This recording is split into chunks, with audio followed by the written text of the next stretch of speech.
Guys, check out the killer record cases and stereo furniture at sidetrackedworkshop.com. Get your vinyl out of the crate and display your records in style. Save 15% with discount code TVG at checkout. That's sidetrackedworkshop.com. And now, on with the show. Welcome to The Vinyl Guide, the podcast for record collectors and music nerds. Here's your host, the biggest record nerd of them all, Nate Goyer. Hey everyone, it's Nate. Welcome to episode 456 of The Vinyl Guide, the podcast for fans and collectors of vinyl records. And guess what, gang? I am traveling again.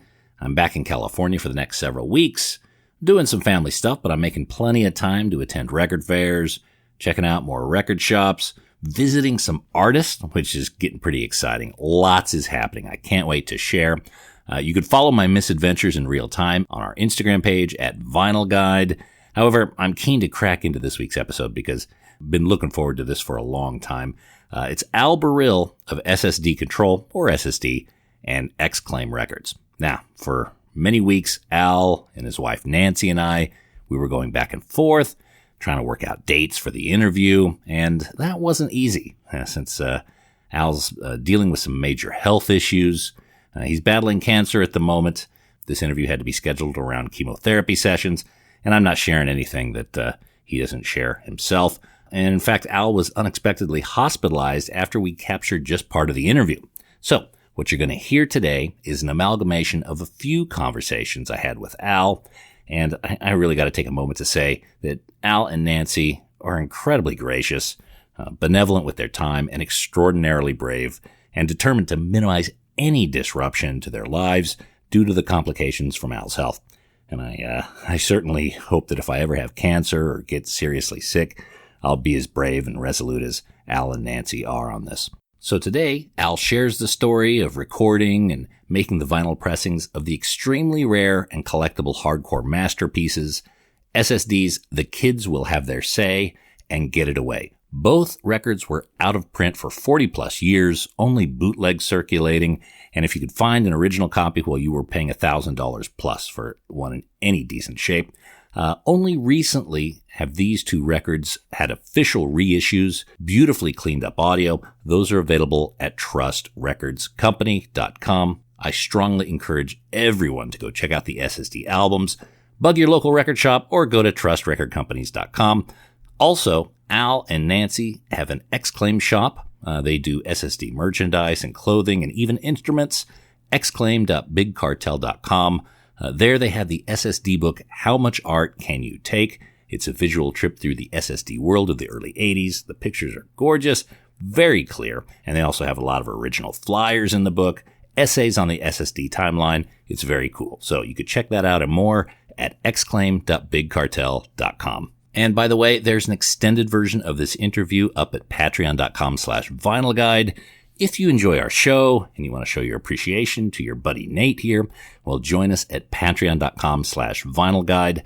I always put extra stuff up there. Episodes are available early. They're always commercial free, high resolution for you audio nerds, and most are extended like the one we have today. Lots more conversation with Al on all things SSD and Xclaim, available now at patreon.com/vinylguide.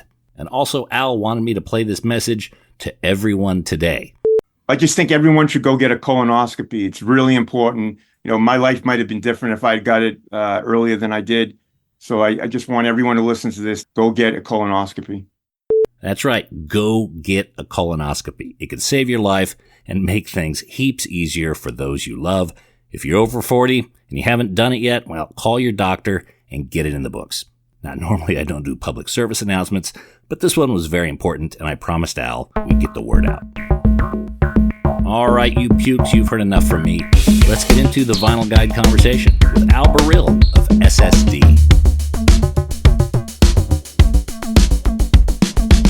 All right, ladies and gentlemen, this week on the Vinyl Guide, very proud to have on the show Mr. Al Barile, who you may know from SSD and Xclaim Records. SSD's just done a huge set of re-releases through Trust Records. So if you're not aware, go to trustrecordscompany.com. And there's the reissue last year of The Kids Will Have Their Say, and recently announced the Get It Away reissue, which is going pretty quick. So get up there now if you want to grab one. Of course, Xclaim.bigcartel.com is where you get hats and books and all that other stuff. So, Al, thank you so much for coming on the show today. I know it's not the easiest day, no? Yeah, it's a little rough. I'm battling cancer right now, so it's been a little struggle. Okay. All right. Well, I know it's been rough, so hopefully this will be a good conversation. We'll have some good laughs, and it'll, brighten the spirits there. So distract me a little bit. Yeah. We all need those distractions. So here we are, 2024, some 40 plus years since some of the records you made were released. Are you surprised at how much love there still is for these records? The kids will have their say, Get It Away, and others. I guess I'm surprised that you would say that, but I'm not shocked because. When we put them out there, I knew, it'd be hard not to deny that, we put ours out in the 80s, that there was probably records from the 40s or the 30s, So, I was aware that, there was something called like little tiny records. I don't know whether they were 33. I don't even know what they were. The 7 inches, the 45s, yeah. No, but there was wasn't there something like... the 78s. The 78s. 78, whatever. Yeah. There was different things, different formats and stuff. So, I was aware that there was collectability in there. I won't say that I was aware of it. It wasn't planned, Mm-hmm. Because who knows, like with this music, like if it's, how it's, who's to really say how long its lifetime is going to be, Yeah. But I guess the messages and the energy you guys put into it so many years ago is still very relevant today. Yeah, but I think it's just hard to predict the future of music, right? At all. I wouldn't, if you predict 50 years ago what music would look like today, I wouldn't have predicted it, So yeah. I don't know if you can predict the sustainability. Certainly, I think you can kind of bank on one thing. If you're at the beginning of something, there's a chance you might stick around for a little while, To come in at the end of something, I'm not so sure. So I did know we were kind of like at the beginning of this hardcore thing, and potentially the music, it wasn't my band. I was quite aware that there was tons of other bands that were going to have a long life period because there was good music being produced, Mm-hmm. I wasn't sure to make that judgment on my music, but I certainly was aware of other people's music that I was pretty confident would still be around today, So that's interesting because whenever I read and I see some of the documentaries on SSD and your role in it, you seem to really have been a scene leader from early on, a guy with a vision and the leadership that the scene seemed to require at that point. Would you agree with that? Well, I overthink everything, I don't get up without a plan, everything to me is everything is spinning in my head all the time. From when I was whatever, teenager till now, today, I always get a plan. The plans always change and evolve, and so I think too much, But I like that, I believe I'd rather have someone that's thinking about things than not thinking about things. But I tend to really get into the minutia of things, Yeah, and again, I think that's what the scene needed. It seems, and it's quite ambitious because not only were you starting a band, but you were starting to play guitar pretty much from scratch. Oh yeah, there's a lot going on. And you made a record label, and you were leading this mob, which included Springa, which is no small feat. Yeah. So, challenging times, yeah. So a lot fell on your shoulders. I look back on, I'm surprised I could take it all on, but I think I don't know. I just felt that.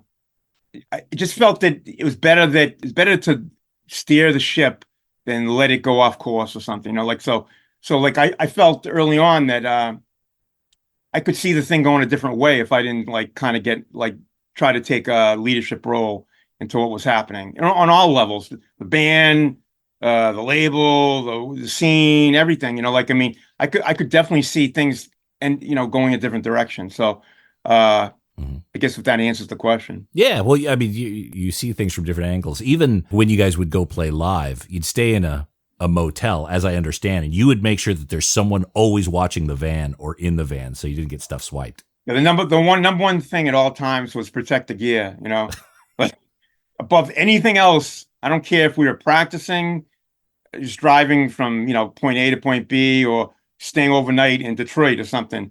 number one job was to protect the gear. If that wasn't achieved, then then there was nothing positive happening for that trip. So that was that was definitely the goal. Yeah. And I can say that we've never lost anything. To this day, I still see a rack of them. This day, I had one more band, Gauge, after SSD, and that band had the same ethos and never lost anything. And you have to kind of train the others to think that way too. You just can't be the only guy watching the gear. You have to get everyone to think that way. The roadies thinking that way, the other guys in the band thinking that way. But I won't get you wrong either. I'm not going to put Springer out there and think that he's going to protect the gear. So there's going to be a backup plan for Springer. You know what I'm saying? Yeah. Well, yeah. A backup plan for some people, and some people I might have a little bit more trust. Yeah. No, absolutely. And that's the sort of, again, leadership of someone who sees things from different angles, who anticipates risk and then manages around. Oh, I analyze. You got it right there. I analyze risk on everything. There's not a thing I don't do where I don't analyze risk, and everything. So you nailed that word. I'm a risk reduction and analysis. That's what I do on everything. Because I'm also an engineer. Now I thought this way before I became an engineer. I think thinking this way trained me. Made me a better engineer. Or maybe it's just a combination of that's why I became an engineer. I don't really know, but certainly I do think differently than a lot of people. I think and I definitely think from a risk standpoint. Yeah. And maybe that's all. I got to tell you the same. Same aspect of that. I'm also maybe the no fun guy. Because if you're managing risk all the time, things might not be fun. Might be as much fun as they could be, right? So I was aware of that too. I was aware of that I don't want to make it so I'm always considered the no fun guy.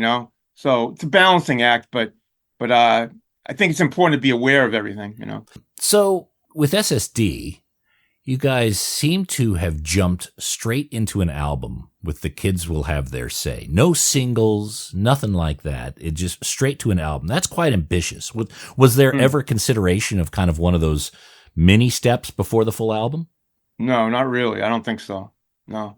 I mean, I wish to actually, your hindsight, I have looked back. I wish I was maybe into 7 inches more or something. Like I don't like, I really like the large format of a 12-inch disc, as far as the cover art and everything, which I can, and when I decided to, launch SSD, launch the label, I have to take into account like maybe some of the tendencies I have to what I like as far as music goes, right?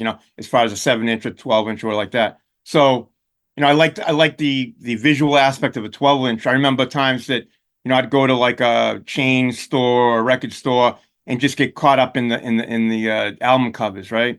Mm-hmm. And an album cover, at that point, an album cover might be the selling point for a record for me back in the late 70s, because radio wasn't, if it was out there, I wasn't well aware of what stations I should be listening to, Now, when you guys were doing The Kids Will Have Their Say, there weren't as many private press punk albums out. I mean, a lot of people were still dealing in singles. Discord and whatnot, we're still dealing with a lot of singles. So it's again, I'll go back to that thing. It's pretty ambitious to jump straight. It just was like, because I was never really a big 7-inch guy. And I also believe, I mean, while you're saying this, I'm trying to think beyond that, because I definitely know I wasn't a big 7-inch guy. I didn't want it to be like a white sleeve 7-inch kind of thing. I didn't really, I don't know if I was aware or I didn't really want to pursue, but I wasn't really aware how Discord folded all those 7 inches up at the time. So I didn't take that on. By the time I was ready to make a disc, I'm just gonna make the cover. I made a contact. My contact was this guy, Michael Bastrach, which we call Mr. B on the back of our album covers. He had put out a couple albums up to that point, and Modern Method, which was the label of record chain Newbury Comics, had put out a couple records. So in Boston, people had, a little bit of history of putting out records, and they fell into my circle. I think someone put me in contact with Mr. B or whatever, and he gave me some of the names of the 12-inch, where to get the label, where to get the covers pressed, and where to do the albums. And I think the album place was in New Jersey, which seemed pretty doable. It was like, I could drive there. I remember thinking, so I'm like, oh, that makes sense. New Jersey, Hub Serval, I think the name was. Yeah. And so that's how we picked them. And I'm not quite frankly, I'm not even sure what else was out there around me. Mr. B put me in touch with these people, and that's what I went with. Okay. So the records were pressed at Hub Serval in New Jersey. Yeah, if someone can find the stampers, there'll be. I don't know what happened. Like obviously when they make them, the stampers and everything, and the company closed down a long time ago, and we never made contact with them before to get our final stampings things or whatever. Yeah, they're probably sold for scrap. I bet that's what I think. I don't know what they made, what material they're made out of, but I don't know, lead or something. I don't even know what they make them out of, but I imagine they were just melted down or whatever, sold. But you made the covers elsewhere, so you guys had you got 1,000. That was the records. deal. Now, if I could have made the covers at the same place, I would have. It was stipulated that this was the kind of deal. These covers, we printed the covers at this place in Canada, Ross Ellis, who had a New York office, but the covers actually were pressed in Canada. So this was the other thing that was handed to me. Like, I'm sure there were other places, but this is what I was told. Go to this place. Here's the pricing. It was kind of laid out for me. I wasn't gonna now reinvent the wheel since I already had this inroads. Maybe down the road, if I was gonna stay in the business, I would have talked to Ian and found out other places. But for me right now, this was a good inroads to start. I wasn't gonna start over guessing this point because like I said, I was taking a lot on. So did you fund it primarily yourself, or I did funded? everyone... I funded. I had my father kind of wrote me some loans. I remember I have some handwritten things where my father wrote me some loans, and most of it was a lot of it was my money because I was working at the time. But whatever any real things in the couple thousands, I think he loaned me. But the funny thing is he loaned it me, I think, but the check didn't even clear. I already had his money back, because back then we sold the records COD. So we had our records, the mainstay of the records, or that first one, let's say, Kids will just say, we printed, I think, I want to say let's just call it 1900 plus or minus 50. Okay. Something like that. So with that quantity of covers and vinyl, I could swing that a little bit. I didn't have to really go in debt a lot. And I remember, paying them back really quick. I don't even know if you even missed the money, because I got the COD. And back then, you said, I think at the beginning of this, that this was still kind of new in the world, really. So these distributors at that point in time, 1981, maybe early 82, something, or 82, they were willing to they wanted product, and they were willing to pay for it. They didn't start, the stiffins started coming a few years later where they stopped paying you, So at that point they were paying, and they were paying quickly, How quickly did the 1900 go? They went instantly. Yeah. Okay. By the time I dropped off, on the way back from New Jersey, I dropped off a bunch at Independent in New York. Dropped off a bunch at Bleecker Bob's, and it might have been one more distributor in New York I might have dropped off by. I can't remember the name of it. And by the time I went home, maybe I had less than 1,000 left. And I can't remember how many, but it didn't take that long. I think we sold them to Rough Trade and maybe one other place. I'd say there's 3 or 4 distributors back then. I understand you used 2 or 3 different studios in several different sessions over almost a year. Is that right? Started out with Radio Beat Studios, which kind of, once again, when the hardcore studio was forming, the studio had opened up in Kenmore Square. Wasn't really germane to hardcore. Actually, it was just a good local music studio.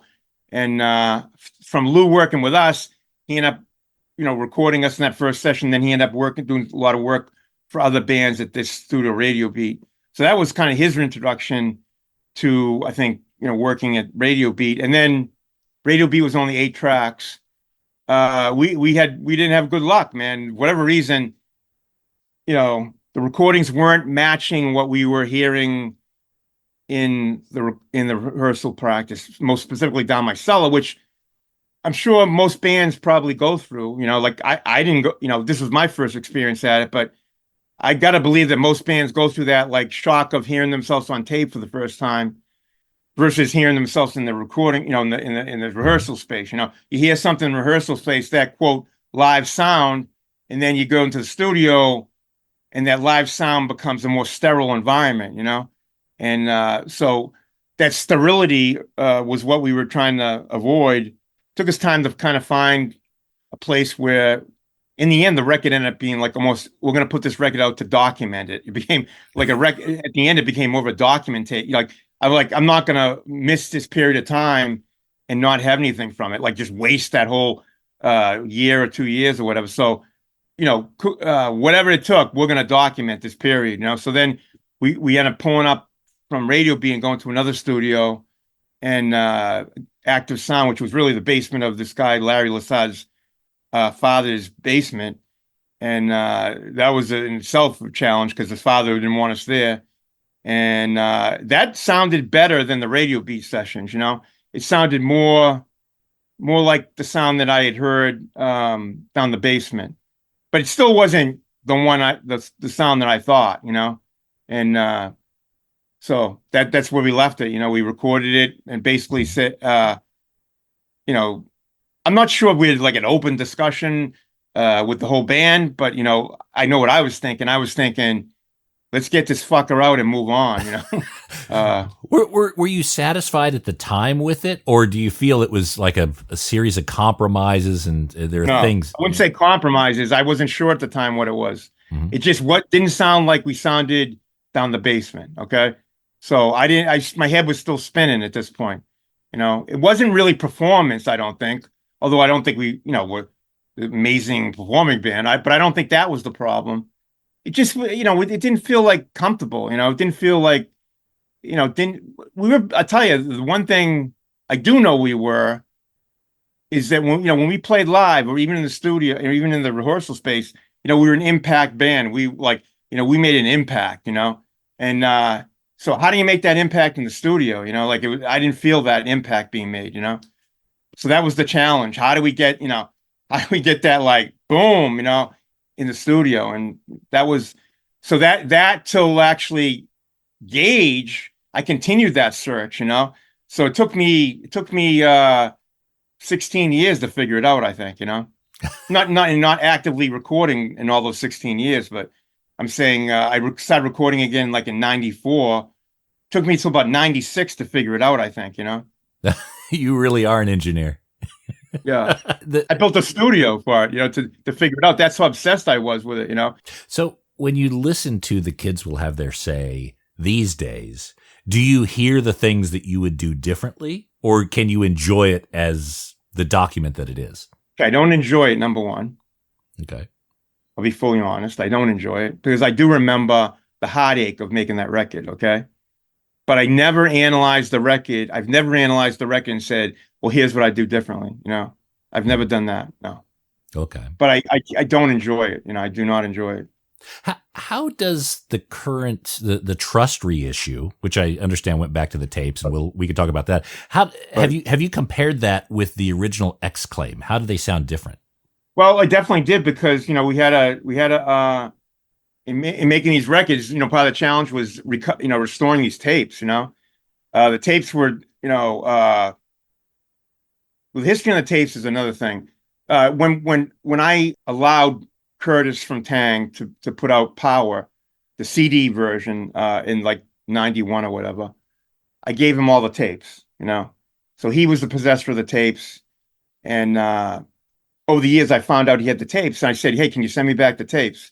I want to remaster them in Pro Tools, And he sent me back some tapes. Little did I know, the tapes he sent me back were not the right tapes. He sent me back tapes he never should have been in possession of. They were tapes from these original Radio Beat sessions that were never going to go on the record, okay? That were never going to go on Power.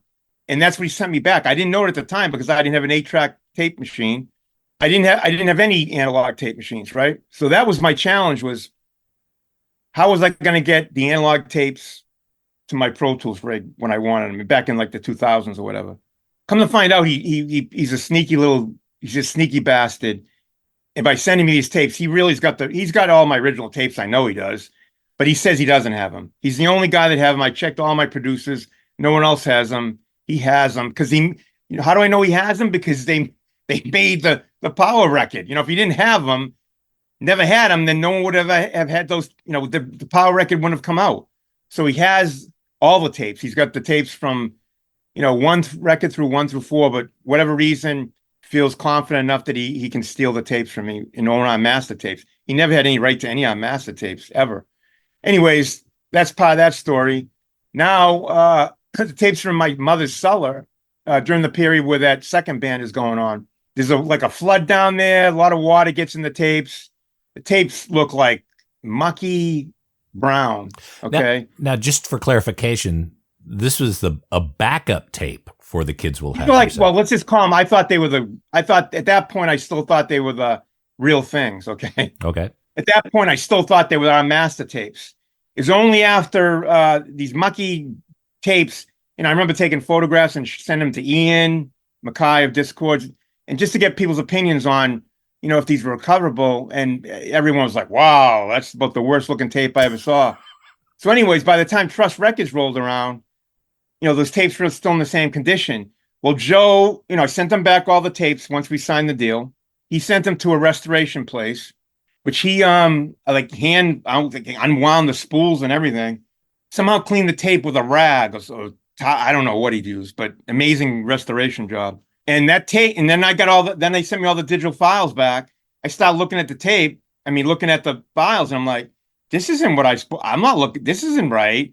This isn't right. Finally, one tape on there says safety copy of master, Kids Love to Say. So that's what we used, So we were lucky to find that in that batch. It really wasn't even supposed to be there. Okay. Might have been like a third generation safety of the master, it certainly wasn't the master. So anyways, that's how we ended up making the record and how, meticulously cleaning those magnetic particles off that tape. That's how that was made. Yeah. So, okay. But it's the same. I wasn't sure if they ever could be recovered or not, but I figured there's still a way we could have made it, I figured there's still ways we could make the record. Like, we could have obviously went from vinyl to digital too or something, filtered out the pops maybe. Yeah. So anyways, I listened to the remastered versions and, it took a few times, and then I think I approved maybe third or fourth time. Slight little tweak, not big changes, Okay, so they're the same performances from the original. It's just they're the ones that are on the vinyl. Okay, yeah. Same. The mix only thing difference is really the output levels. I'd say like digital mastering from the 80s and the 90s and the 2000s is much different. Things are just louder. There's compressors make things louder. Multi-band compressors take certain bandwidths and can, make those bandwidths louder. So you can affect, bass, and you can kind of like almost remix a record in a way, by looking at those multi-bands and kind of changing the levels and compressing them differently. Mm-hmm. Maybe they EQ'd them a little bit, but I'm not a big EQ guy. I think the multi-band compression is where most of the bang for the buck is, Okay. All right. So do you favor the original pressing or the Trust pressing is more sound-wise pleasing to your ears? Yes. Oh no, I think the remastered version is definitely more pleasing. Yeah. Yeah. 1,000%. Yeah. Now the fact that those records went so quickly, those 1900 albums went, it was never repressed until recently, at least officially. What was your thinking about that? Hey there, all you record nerds. I want to tell you about BagsUnlimited.com. BagsUnlimited.com has a huge selection of vinyl record supplies. Whether you collect LPs, 7-inch singles, 78 shellacs, or anything in between, BagsUnlimited.com will sort you out. From polyline sleeves to cardboard record mailers to 7-inch storage boxes and archive quality record sleeves, protect your records of any size and shape at BagsUnlimited.com. Whether you have a small personal record collection or you're running a massive record shop, you can grab a small supply or even buy in bulk at BagsUnlimited.com. And they've got some really incredible, unique stuff. BagsUnlimited.com even has special size sleeves made especially to protect your box sets, storage boxes and sleeves for cassette tapes, protective supplies for reel-to-reel, and yes, even 8-tracks. Just go to BagsUnlimited.com, click Click on Audio Supplies and prepare to be impressed by all the options they have. That's bagsunlimited.com. Oh, and hey, record nerds, don't forget to clean your records with the very best and safest record cleaner, the Groove Washer. Make your records look and sound their very best and store them with confidence using the new Groove Washer Groove Guard record sleeves. You gotta try this out. It makes a huge difference to the quality of your vinyl experience. Ask for the Groove Washer by name at your local record store and accept no substitutes. Or head over to groovewasher.com and use discount code VinylGuide10. All hail the Groove Washer. That's groovewasher.com, discount code VinylGuide10. Now, the fact that those records went so quickly, those 1900 albums went, it was never repressed until recently, at least officially. What was your thinking about that? Honestly, the thinking was not like, oh, let's create some collectible item. Thinking was, let's move on. Like I told you, the background of what it took to get to that record to come out. Yeah, like, the recording is that it's the exact same session, exact same recording, exact same, thing that is on tape. Like if you looked at the signal, I'm sure there's a mirror, some type of a mirror there. It's not going to fit exactly like the same signal, but it's not going to look much different, I don't think. As far as the waveform would go, I just think it's just a different. It's just mastered with different compression. Yeah, I'd love to compare. One of the tricks it might have too along the way. I'm not sure. I'd love to compare them side by side, but an original pressing of that Kids Will Have Their Say generally goes for upwards of $2,000 these days. Yeah, I don't know. Has the Trust Records affected its price? I'm not sure. There will always be people who want originals, so it's probably stabilized, I would say. But yeah, the Trust. That allowed me to finally be able to afford one. The only difference is you got that original sounding record. Yeah. But again, I think what Trust has done, and especially with the tapes and everything, it sounds brilliant to my ears. I just don't know how it compares to an original. The Kids Will Have Their Say, the 1900 records that were pressed, you said went really quick. I mean, you had... Yeah, I remember I was driving back from New York, dropping them off along the way. I think by the time I got home, we still had orders with distributors like Rough Trade and a couple important records. I think actually I dropped them off at Important, but maybe one more. So we shipped out, and we did COD when we shipped out. That's something that people aren't familiar, but there's this thing called COD, cash on delivery, and it was a little sticker on there. And if you shipped out UPS with COD, to get the package, that person had to pay like, $450, $4,200 to receive the package. I'm curious why it ended, but it was a nice feature back then. So I got my money basically immediately upon shipping these records. So, in turn, I was able to pay my father back. Like, I really didn't even have the money for like probably 90 days, I was able to turn it around and pay back that short-term loan. So that was a really good time maybe to be a label. But once again, I was putting out a record that we felt was somewhat flawed, in a way. It took us a real long time to record it. By the time we put it out, it was almost like to document the period. We didn't want to just, we didn't want this to disappear, but we had a difficult time capturing that period, That's the honest to God truth, What's a little bit curious to me is those records sold out so quickly, but there really had never been a repress for 40 years almost. It seemed like a... Never really got that tempted to do it. I mean, there was one period when I formed my second band, Gauge, and was, getting back into like, basically, putting it out on my own again. And we thought about, that it probably would really help Gauge, would help the label get going again to jump off with a title that people wanted, because I didn't think they were going to want Gauge at the beginning, and I didn't really use any of my hardcore background for that band at all. I chose to kind of stay relatively anonymous with that background. But I mean, it did cross my mind that I thought it would be a better.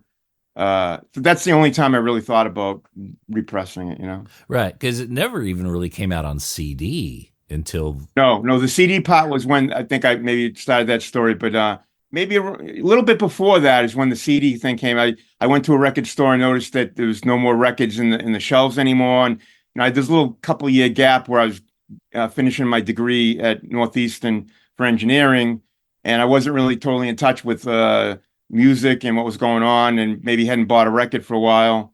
And then I realized CDs had overtaken the whole industry. I mean, that's how I guess in the dark I was at that point. I heard about these CDs, compact discs and high quality and stuff, but I didn't know how much they had taken over the record stores, the old record stores. I thought it was still like a technology for like, audio enthusiasts. I wasn't sure, but man, I saw it. I was like, wow, this is I didn't see any records anymore. I just saw like, small jewel cases and stuff. And I was like, big thing. And I was like, when I immediately saw that day, I said, well, I don't want our record to die on the vine. I didn't want it to die. I never wanted to die.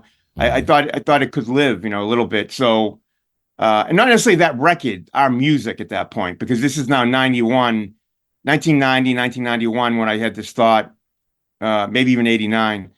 And I don't know when CDs came out, but somewhere in that 3-year period, I believe. And that's when I started having the idea that maybe, because I'd been approached, people to put that, re-release the record. I know everyone wanted to put that record out in its exact format, and I wasn't going to do that. So I decided to come up with this kind of concept called greatest hits. I can't really say that because we're not a greatest hits band, but to kind of put the best cuts on a CD. That was the idea. Let's take all the cuts we had from all 4 records actually at that point, and put them on a CD and make it a greatest of, or whatever you want to call it.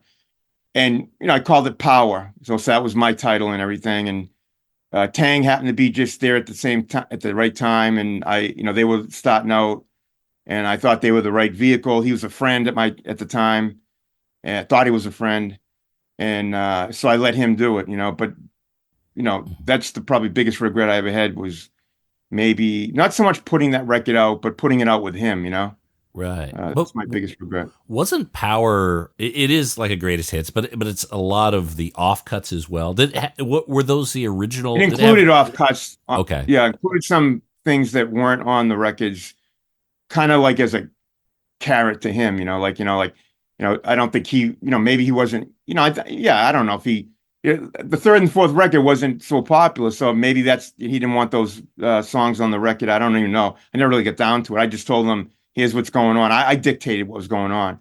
And then I think I opened the door a little bit to allow like maybe some outtakes or whatever we could find. And, if it made sense to me, I wasn't going to let something that, if there's an outtake, there's usually a reason it's outtake.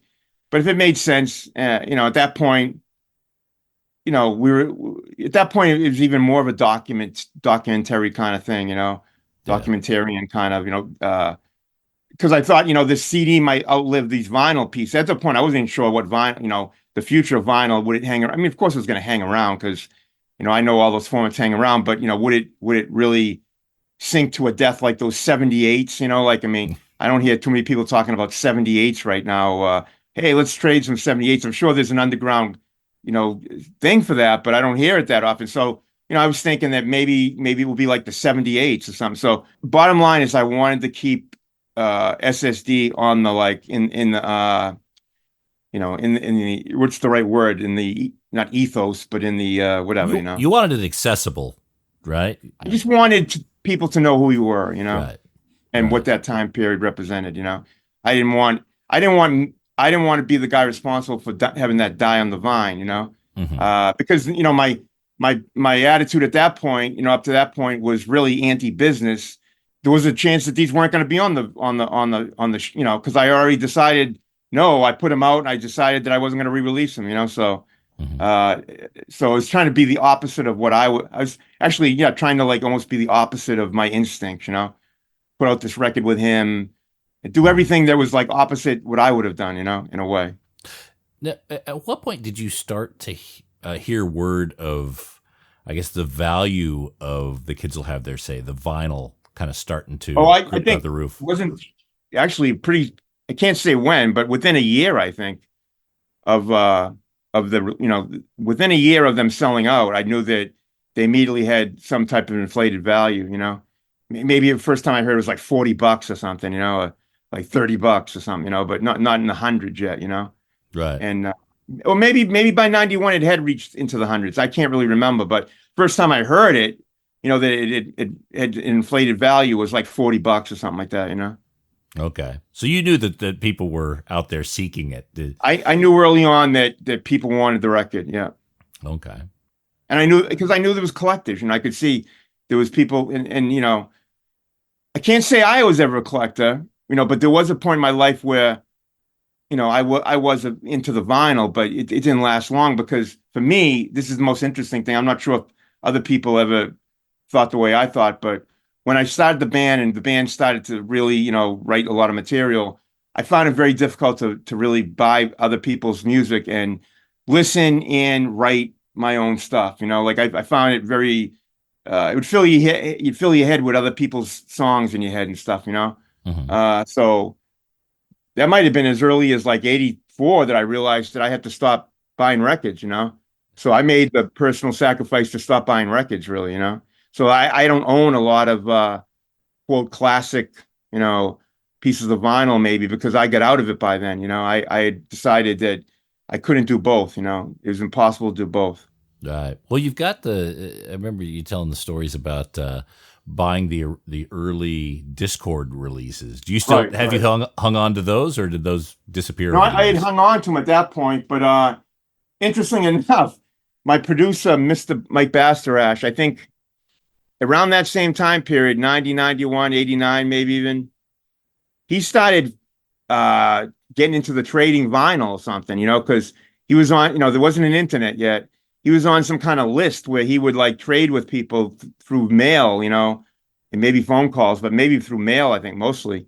They had this like mailing list I think people would send out or something. I don't really know. I'm guessing some kind of mailing list.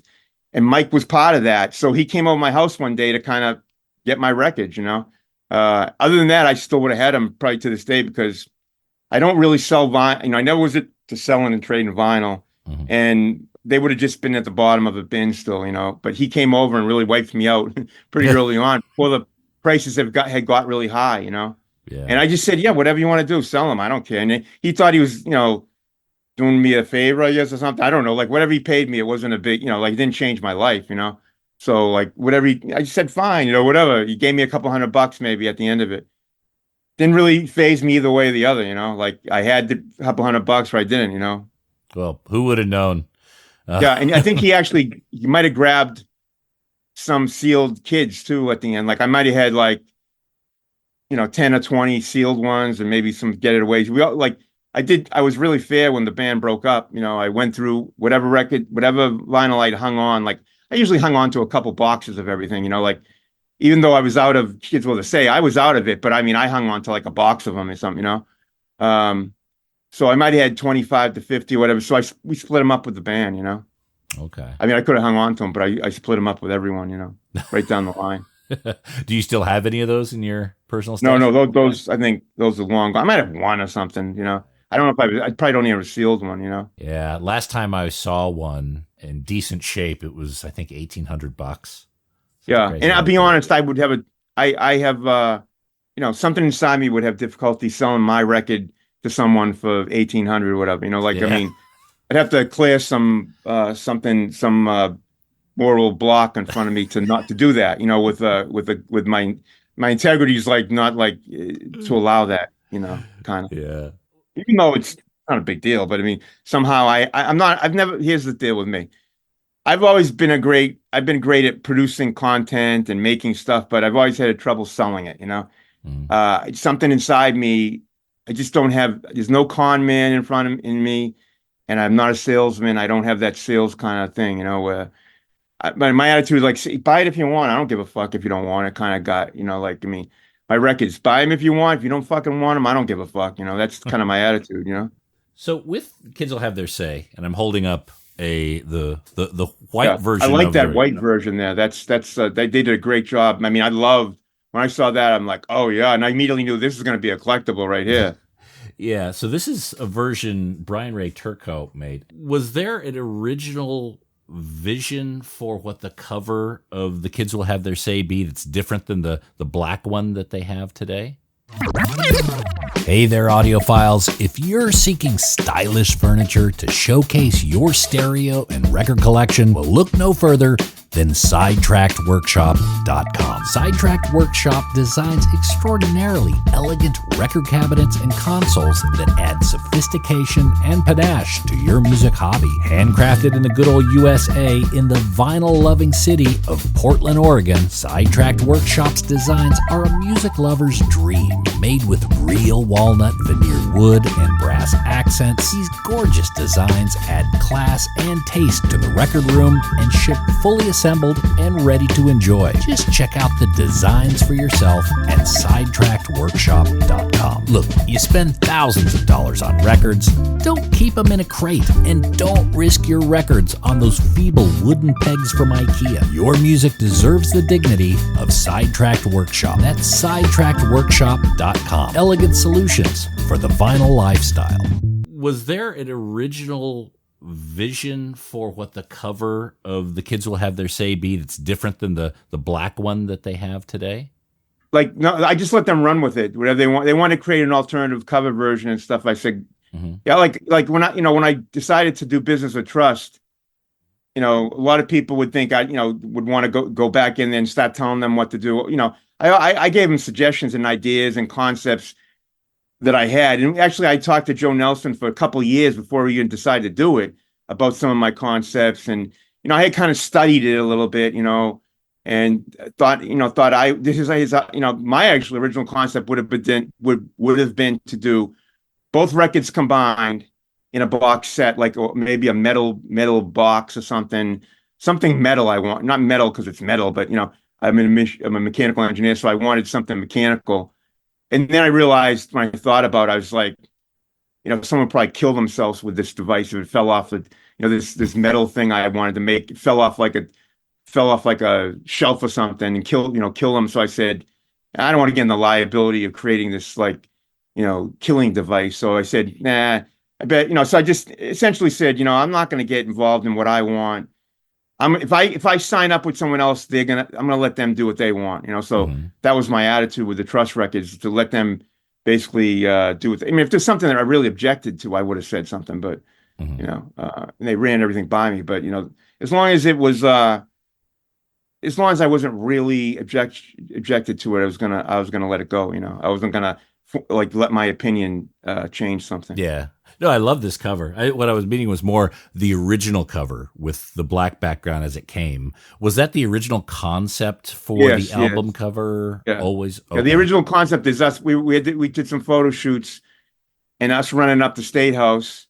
Because I kind of knew the title was going to be "The Kids Will Have Their Say," so I was trying to think of something that would be appropriate. That would fit. So that's where I came up with that.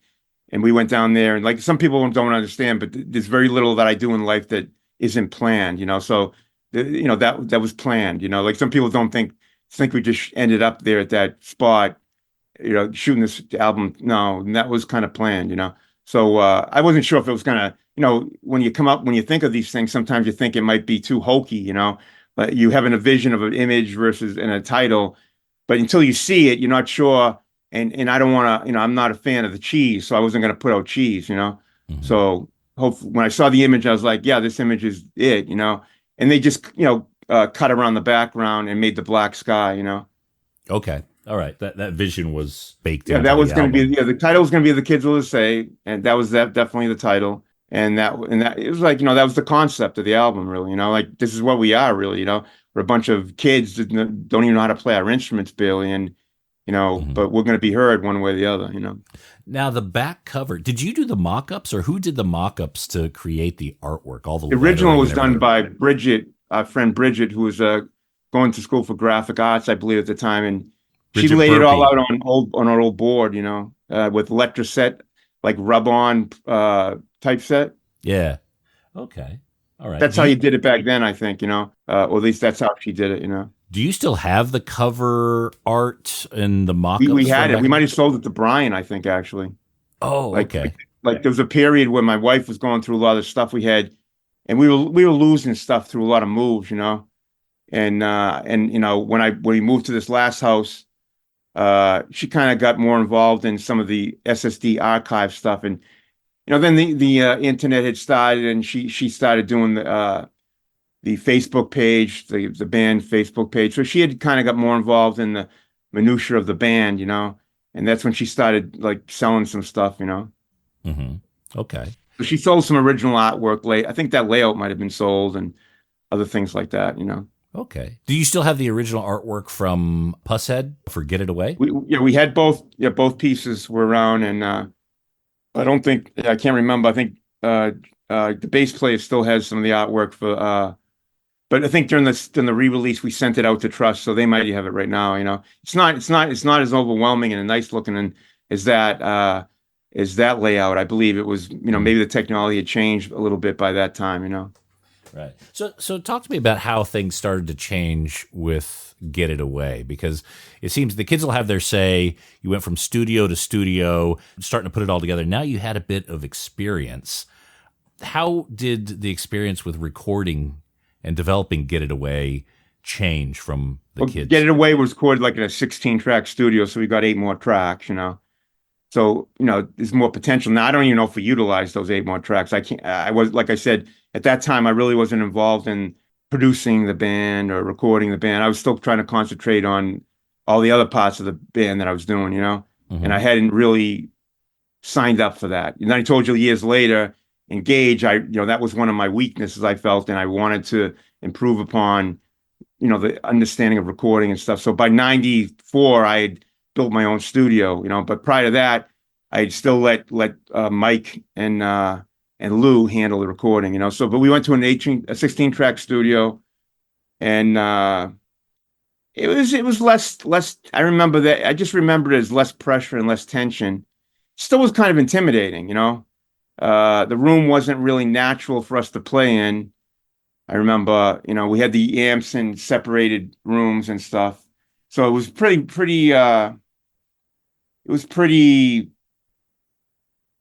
wasn't comfortable, let's say still, but Mm-hmm. we got the track, we got it down.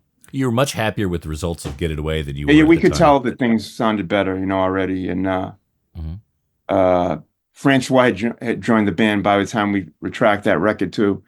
So just having him in the band, created more possibilities, because, I wasn't going to sit there and layer all these separate guitar tracks. I probably had one track in me. That was it, Right.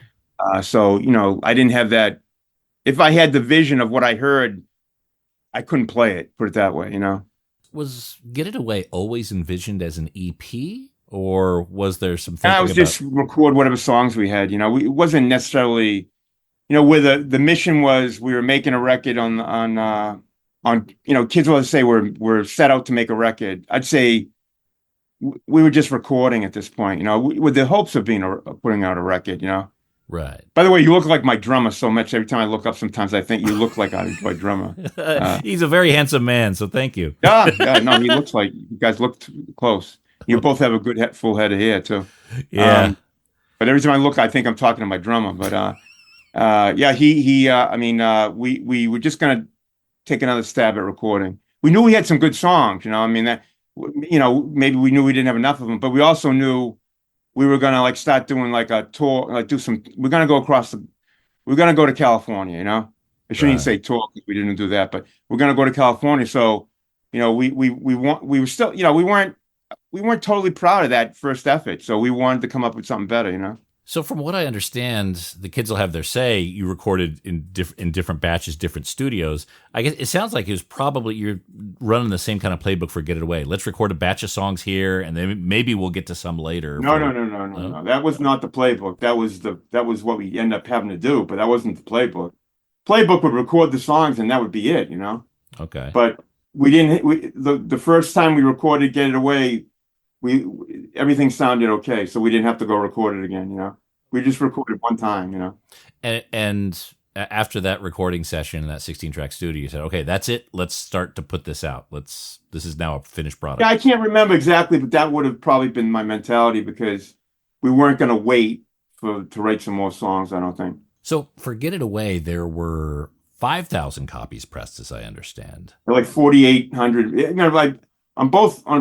I tried to go like, you know, kids would say it was supposed to be 2,000, end up being 1,800, whatever, 1,900. Mm-hmm.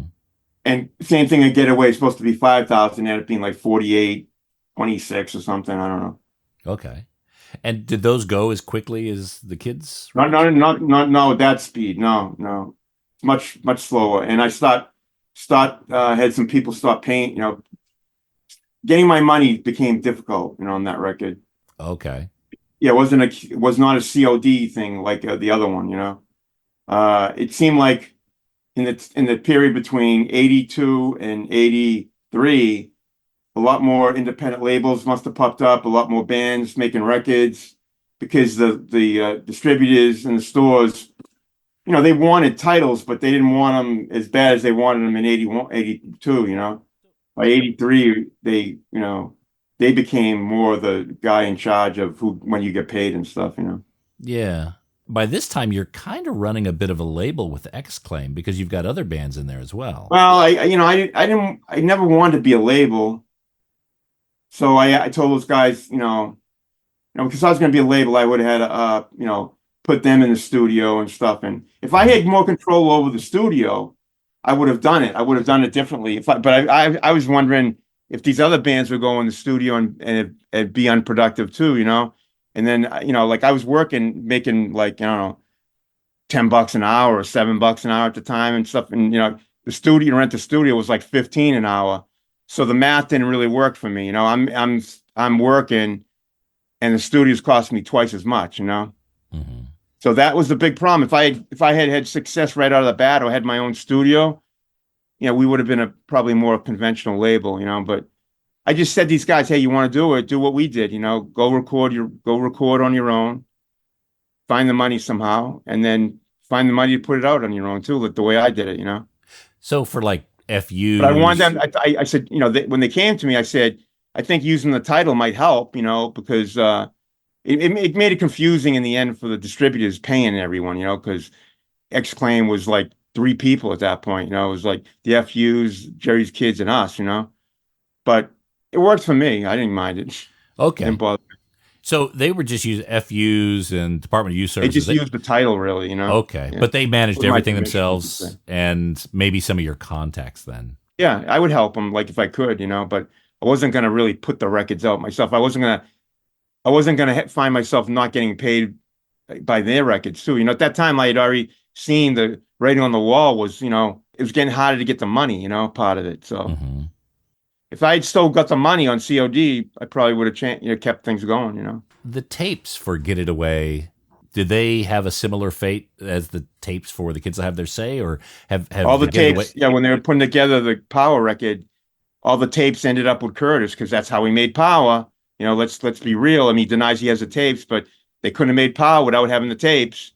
So they got all the tapes. You know, I think Mike and Lou gave them all the tapes, and I never got them back. You know, so okay, same deal. He stole my master tapes. You know, or he didn't, or he lost them. He either stole them or lost them. You know, right. So would you start to do this reissue with Trust? What is the source of Get It Away?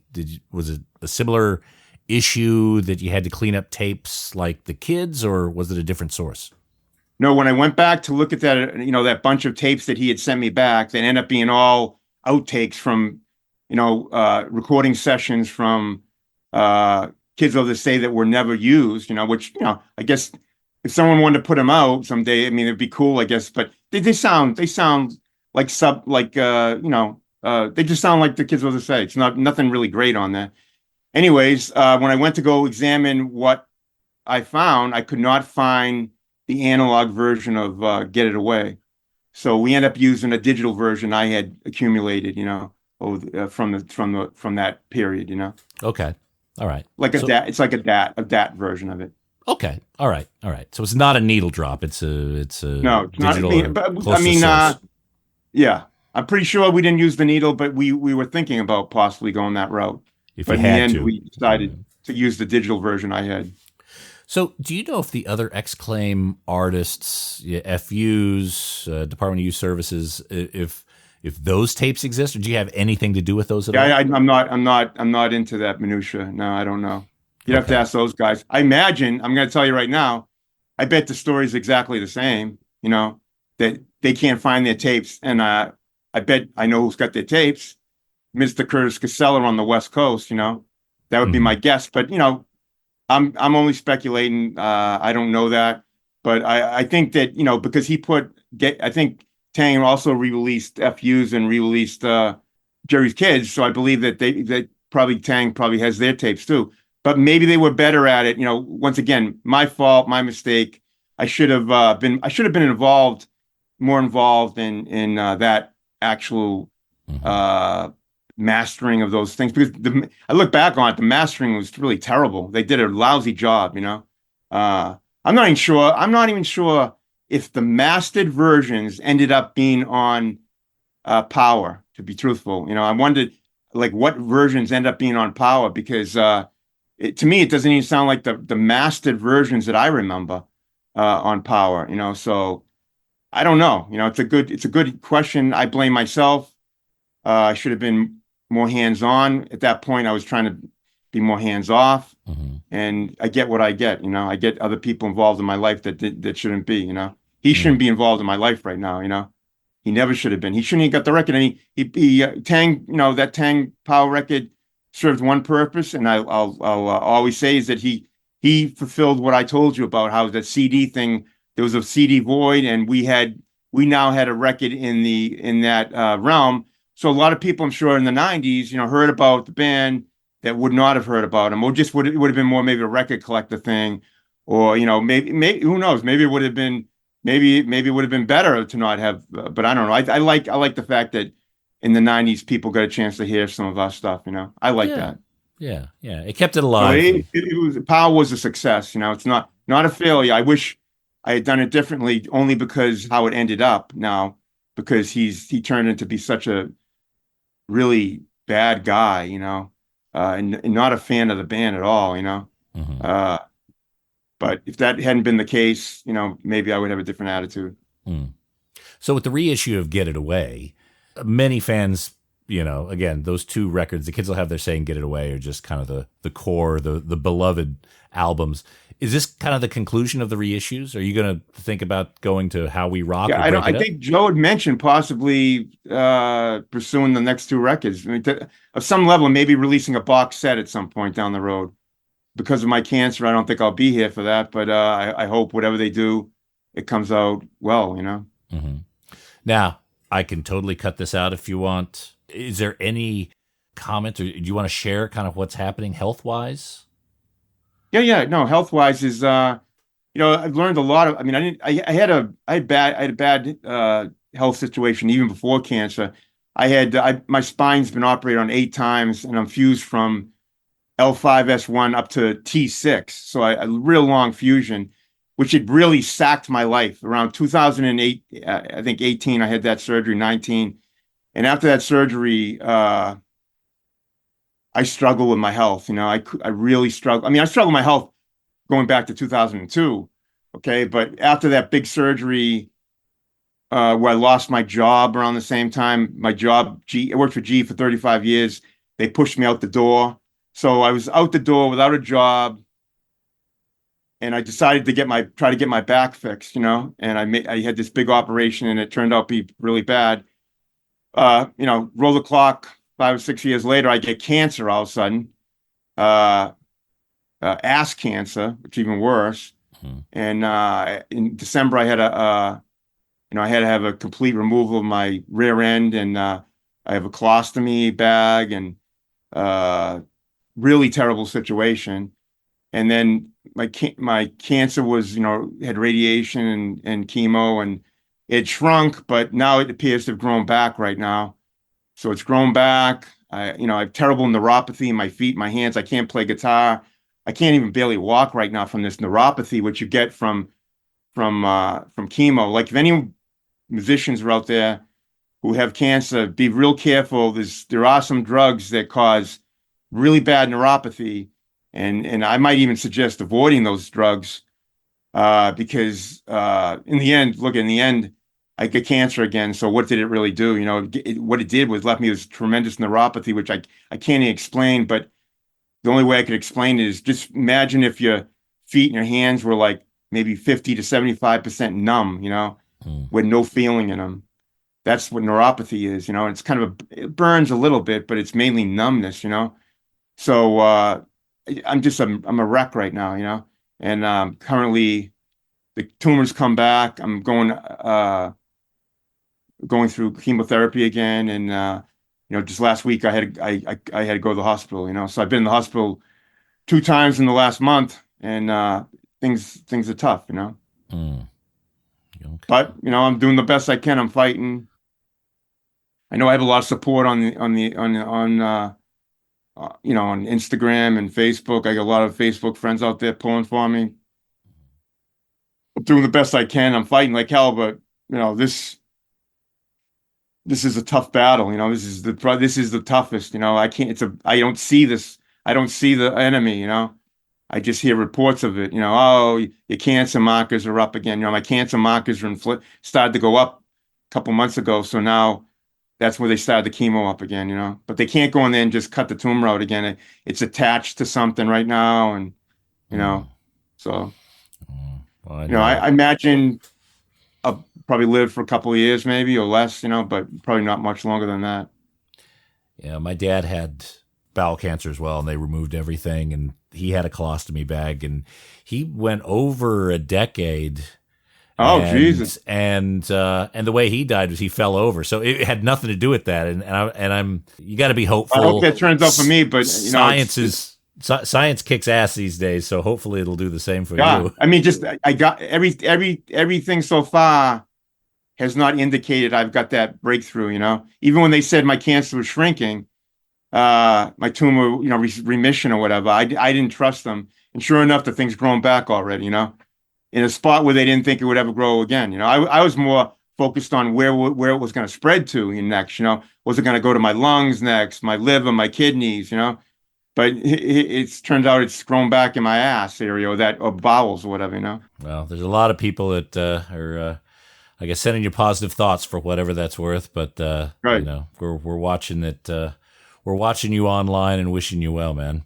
So, Al, we're getting ready to wrap up. Is there anything you want to share or anything you want to say? I just think everyone should go get a colonoscopy. It's really important. My life might have been different if I got it earlier than I did. So I just want everyone who listens to this to really seriously think about getting a colonoscopy, because you don't want to end up like me. And if you can avoid it, it's not that hard now. They make drinks to help you with the flush. I was always concerned about how I was going to do the purge, but they make medications and things to make it really easy now. So I wouldn't be intimidated by the process at all. Go get a colonoscopy. Absolutely. I totally agree. Again, if my dad had gotten something checked a little bit earlier, maybe he'd still be around, giving me shit today. But yeah, everyone, please go get your colonoscopy. And I think you got to get one if you're over 50. You got to get one every couple of years. Is that right? I think the U.S., I think they even went down to 40 now. Like somehow they've lowered the age, More young people are getting bowel cancer. Yeah. So if one person gets that message from this podcast, then the entire thing was worth it on Nate's part and my part. Yeah, so please go out and do it. Look after yourselves. Yeah. There seems to be a lot of celebration around SSD in recent years. Obviously, you're doing the reissues. You've got a book out. There's a documentary online. You're really starting to pull all these different elements together, the whole story of SSD. Well, the book was a long effort. We always thought the band was a very photographic band. We had some amazing photos. We had an embedded photographer who was Phil Spring, who was Singer's brother. So he came on a lot of road trips with us. He actually, I wish he had taken more pictures, but we're thankful what he did take. He's the guy that shot the cover too of Kids Will This Say. But so we had a lot of good. So it was really to highlight his work as much as the band. It's not like photographs. It's not a bunch of photographs with all different photographers. It's only his photographs. And there's some really special ones in there. So I'm so happy that book came out. My wife was able to do the writing behind it, to tell the stories. And a lot of that came from the stories on Instagram, and the stories are great. So, I'm real happy that came out in the last year. And I think it's a good compliment for the records being re-released. And, if someone buys the records, wants to know more about the band and get a feel for it, I'd suggest they buy the book, How Much Art Can You Take? I think they'll get a different appreciation for the band. But we're a very live band, like we play. Most people were stricken. We're taking I'm gonna say we blew people away, because I don't know what we did. Okay. But I knew that the reaction when I came off stage was generally positive, Mm-hmm. And I know we left it out. We left it all out on the stage. I gave it everything I had when I was out there. I didn't leave anything. That everything got out of me. I gave every ounce of energy when we played. I tried to make those shows and it's not like I tried to make them. When I played, or when we played, I felt like this potentially might be our last show. That's the kind of my attitude going into it, is that we might not recover from this one. This might be the last one, just from the chaos and the physicality on stage and the unpredictability on stage. I wasn't sure, a fight could break out at any moment, or I could break my back at any moment. It just was like, anything could happen was my attitude. And I lived that live, performance thing with that attitude, so I think the pictures are kind of reflective of that. Yeah, they look beautiful. It's like the negatives have been totally cleaned and preserved as well. Another thing I like about the book is the flyers, the preservation of a lot of flyers. I actually have, I'll show you this is an original flyer from when you guys played LA, Los Angeles, and Red Hot Chili Peppers down below. I believe this is the show where Anthony Kiedis went missing and Keith Morris filled in for him. Right. Oh yeah, famous show. It's got a big roller rink, big place. What do you recall about that show? The Olympic. The Olympic. So that was, I think, we played the Olympic two final times in LA. 3 big shows in LA. We played Santa Monica Civic, then we came back, played that show, and then I think we played one more show after that. So I might have these two mixed up, but I think it was a pretty good show. I remember. I think it was a pretty good show. Mm-hmm. It was chaotic. A lot of people on stage. I know the last 2 times we played at that place, it was like, I'm not sure if it was this show or the other one, but there was a lot of people on stage. Like, if you saw, there's videos of it, not well-known videos, but some videos, I believe, and we're drowned out by the people on stage. People were really stage hanging around, if that's the right word. People really were hanging around that stage, that performance. Yeah, I think you talked a little bit about that in the book. And again, look, I know I want to be respectful of your time. I want to remind folks, there's a lot of SSD stuff that has been made available to us in the last 12 months. There's a huge drought for many decades. And now we just got The Kids Will Have Their Say reissue. We're getting the Get It Away reissue. That's available right now. Both of those, actually, you could order from trustrecordscompany.com. They've done a great job of preserving the records. Kids Will Have Their Say is gorgeous. I believe Get It Away will also have the original flyers and lyric sheet in there. There's the book, How Much Art Can You Take? That's at xclaim.bigcartel.com, as well as some other SSD shirts and hats and things like that. There's also a fantastic documentary that's up on YouTube. You can just go up and enjoy it right now. It's about 20 minutes, and it tells the history of SSD. And again, it just kind of goes into a lot of the topics. Some of the topics we've talked about today, show some great live footage, and I'm so glad that all these things SSD are coming together. Al, we really wish you the best, mate. Thank you so much to you and Nancy and everyone for putting together these packages and making them available. We're thoroughly enjoying it. We wish you the best of luck in your health, and we hope to see you causing trouble for decades to come, mate. Thank you. Thank you. It's been, I've enjoyed this.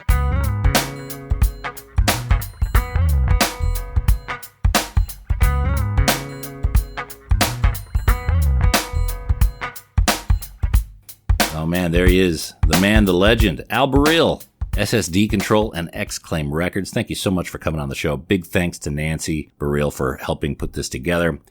And again, I want to remind folks, The Kids Will Have Their Say is out there on vinyl, and you can order Get It Away as well at trustrecordscompany.com. I think Get It Away is shipping now. If it's not shipping already, it'll be shipping soon. So getting quick. There's a couple of very cool variants there. Trustrecordcompanies.com and xclaim.bigcartel.com. Check out the book, How Much Art Can You Take? And a quick reminder, there's an extended version of this interview available only to show patrons. Patreon.com/Vinyl Guide. And thank you so much for your time. All right, that's it for this episode of The Vinyl Guide. Thank you so much for tuning in. Huge thanks to those of you who are sharing these episodes on social media, Facebook, Twitter, Instagram, putting it up on Reddit forums and Facebook groups. That's hugely appreciated. And of course, those of you who are leaving positive reviews on Apple Podcasts, Spotify, well, that's very much appreciated too. We'll be back shortly with a brand new episode. So until we talk next time, get out there and buy some records, people. Cheers.